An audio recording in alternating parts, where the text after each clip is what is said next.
That shit do, y'all. LS, I'm back with another one. I know, got my cigar, got my yak, and we about to talk about it. So all y'all in the comments, I want y'all to leave y'all comments and tell me how y'all feel, right? Because I want to hear from the street, quote unquote, street people and the quote unquote civilians, right? I want to hear from both of y'all in the comments. So let me give y'all a quick little rundown of my background, right? Y'all know I'm from South Central LA, born and raised, right? Grew up with moms and granny and them, right? On the 23rd of this month, granny will be 90, right? That's a blessing, man. God willing, throwing her a big 90th birthday. So growing up in her house in the 90s as a kid, right? And she a super duper civilian, right? She came from Texas as a young lady. She moved to California for a better life, so she was in Texas when it was hella racist. You know what I'm saying? She was telling me stories as a little girl. You know, the blacks can only use this bathroom, can only drink out of this water fountain or whatever. So she moved to LA for a better life. You know, then as years went on, you know, it turned into the Crips and Bloods, and you know, LA just went crazy with that, right? And she always was totally against that because she seen what was going on in the South and how racist it was, and you know what I mean. And she loved her black people, so she always was against the gang shit, but she loved her peoples, right? And she understood what the police was doing to us, you know what I mean, and setting people up, framing people, and that can I can go on. That could be a whole another subject how they was doing us in L.A. Planting dope on people, planting guns on people, lying, saying they seen you throw it, and the gun. It was just crazy. Yeah, LAPD was just being crooked. Y'all heard about the Rampart. Yeah, Rampart, one of the only people doing it. Southwest was doing it. 77 was doing it. All them LAPD and sheriffs was crooked, crooked, crooked, crooked. So that's that. So growing up in her house, right? She never was with snitching.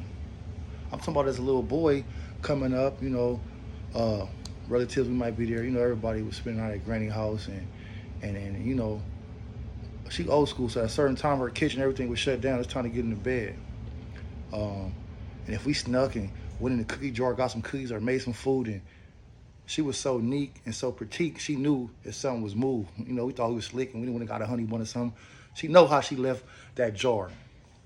Who the hell went in here? I told y'all it was this. And one of our cousins said, oh, he did it. The person did it was getting whooped, and you getting your ass whooped because you told, right?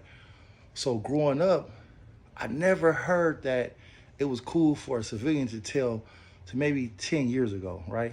And I want y'all to let me know like how y'all feel about this. Nowadays they say, oh, it's cool for a civilian to tell. Me growing up, I never heard that. I feel like that's an outlet now. Like, you know what I'm saying? Like, I didn't heard cases where niggas on a case with somebody and this partner tell, but he freed you. But he's like, oh, I didn't say nothing. He freed me. I didn't say nothing, but my man, he don't bang. So it's it's kind of all right for him to do it. Like, I didn't grow up like that. And before I got put on, I knew snitching wasn't cool. So like, I really want to know like who raised these niggas? Like, who raised y'all? Like, I came from a family, and mind you, I'm the black sheep of the family. Mama don't bang. She went to college, graduated, was a retired teacher. Granny retired from the post office in '92. Pops did good. He retired from the county, so I didn't have to do what I do, but I chose my lane. You know what I'm saying? So that quote unquote civilian life, I came from that. But they be the first to tell you they is totally against snitching. In the '90s, growing up, early 2000s, I didn't never hear it was cool for a civilian to tell, right? And I know we can't hold the civilians the same code we hold a gang member. I get that.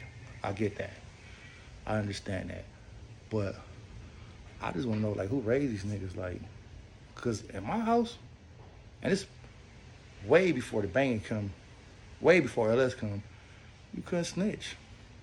It's numerous stories, South Central in the '90s, and this is the '90s when gangbang was an all-time high, where police knocking at the door, they trying to ask my granny, we heard about this shooting. It was this type of car. Did you see anything? You hear anything? And she closing the door in their face. Like, oh, no, I'm sorry, sir. Like, you disturbing us. My grandbabies and them got to go to school in the morning. Like, I'm sorry, sir. Please don't come back over here. No, I didn't see anything. Sorry. And she closing the door. And she was a civilian. Like, when did snitching become cool? Like, I really want to know, like, when did that, it was okay for a civilian to tell, right? Like, it's crazy, man. Like, who raised these niggas, man? I really want to know that, man.